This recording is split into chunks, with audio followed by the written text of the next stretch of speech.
ज्येष्ठ नेते अण्णासाहेब डांगे आज भारतीय जनता पार्टीमध्ये प्रवेश करत आहेत। त्यांच्यासोबत त्यांचे दोन पुत्र चिमण डांगे आणि विश्वनाथ डांगे हे देखील भाजपमध्ये प्रवेश करत आहेत। मुंबईमध्ये मुख्यमंत्री देवेंद्र फडणवीस यांच्या उपस्थितीत हा पक्षप्रवेश सोहळा पार पडतोय। अण्णासाहेब डांगे यांनी यापूर्वी राज्यात काँग्रेसला सत्तेपासून रोखण्यात महत्त्वाची भूमिका बजावली होती। राष्ट्रीय स्वयंसेवक संघाच्या मुशीत त्यांचं नेतृत्व तयार झालं। त्यानंतरच्या काळात त्यांनी शरद पवार यांच्या राष्ट्रवादीत प्रवेश केला। आता ते पुन्हा भारतीय जनता पार्टीमध्ये परतले।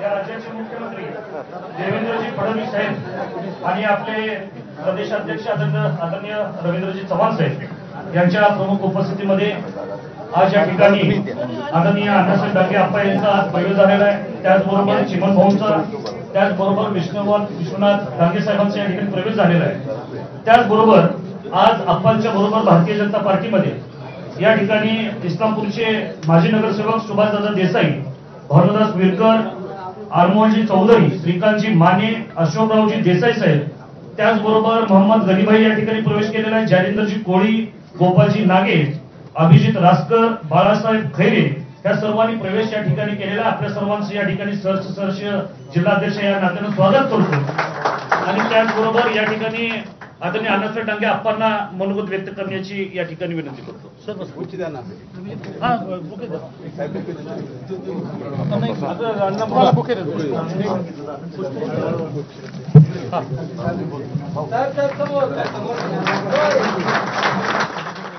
याबाबतीत माहिती देण्यासाठी आपल्यासोबत आपले प्रतिनिधी अभिषेक मुठाळ आहेत। अभिषेक, डांगे आपल्या पुत्रांसह पुन्हा भाजपमध्ये येत आहेत। कशा प्रकारे याच्या राजकीय समीकरणाच्या मागचे गणित काय असतील?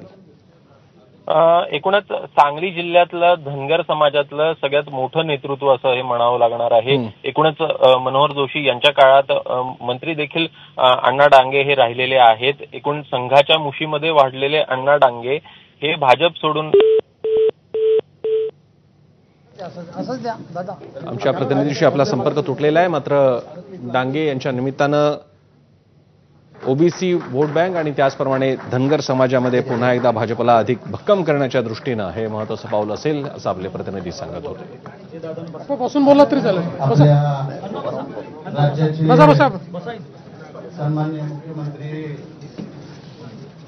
देवेंद्रजी फडणवीस साहेब, भारतीय जनता पार्टीचे प्रदेश अध्यक्ष आदरणीय रवींद्रजी चव्हाण साहेब, आमचे जिल्ह्याचे पालकमंत्री, आमचे मार्गदर्शक चंद्रकांत दादा, जिल्हा अध्यक्ष सम्राट बाबा, स्टेजवरील सर्व मान्यवर, उपस्थित सर्व माझ्याबरोबर आलेले, पुन्हा एकदा जाऊयात आपले प्रतिनिधी अभिषेक मुठाळ आपल्याला या राजकीय पक्षप्रवेशामागची गणित समीकरण समजावून सांगत होते। अभिषेक, एकूण जसं आपण सांगितलं की 2002 साली त्यांनी भाजप ही आपल्याला सोडताना पाहायला मिळालेले होते। त्यांनी त्यांचा स्वतंत्र पक्ष देखील स्थापन केला होता आणि त्यानंतर 2006 साली ते राष्ट्रवादी काँग्रेसमध्ये आपल्याला जाताना पाहायला मिळाले। शरद पवार यांच्यासोबत ते जाताना दिसलेले होते आणि पुन्हा एकदा आता भाजपमध्ये ते घरवापसी करताना पाहायला मिळत आहेत। एकूणच त्यांचे दोन जे सुपुत्र आहेत चिमण डांगे आणि विश्वनाथ डांगे हे देखील आता भाजपमध्ये दाखल होताना पाहायला मिळत आहेत।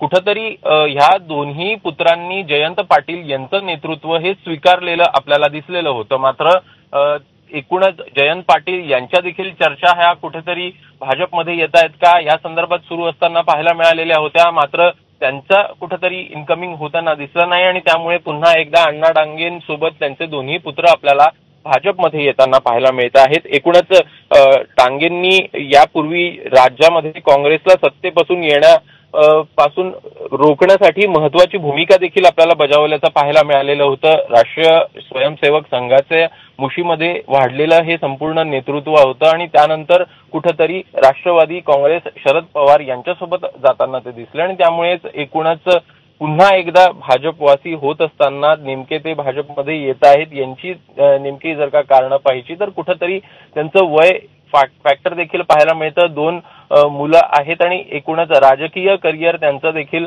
कुठंतरी सेटल डाऊन करण्याचा प्रयत्न आहेत ते डांगे करतायत का हा देखील एक प्रश्न निर्माण होतो। मात्र भाजपला मोठं यश किंवा मोठं सांगलीमध्ये एक मोठा नेता जो आहे तो पुन्हा एकदा माघारी येत असल्याने मोठं बळ जे आहे ते आपल्याला मिळताना पाहायला मिळेल.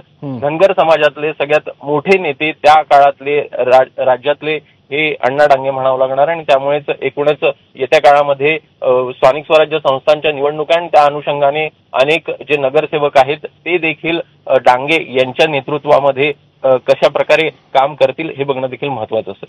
धन्यवाद अभिषेक, तुम्ही दिलेल्या या सविस्तर विश्लेषणासाठी. तर अशा प्रकारे अण्णा डांगे आणि आपले वडील दोन आदरणीय येत आहेत आता पुन्हा भाजपमध्ये. आपण त्यांच्या बरोबर सुद्धा काम केलं. अगदी आपल्या घरात येऊन चहा नागपूरला आल्यानंतर एवढे दोघांचे जवळचे संबंध होते आणि सुदैवानं तुम्ही आणि मी सुद्धा 98-99ला आपण भारतीय जनता युवा मोर्चाचा प्रदेश उपाध्यक्ष म्हणून आपण एकत्रित काम केलंय.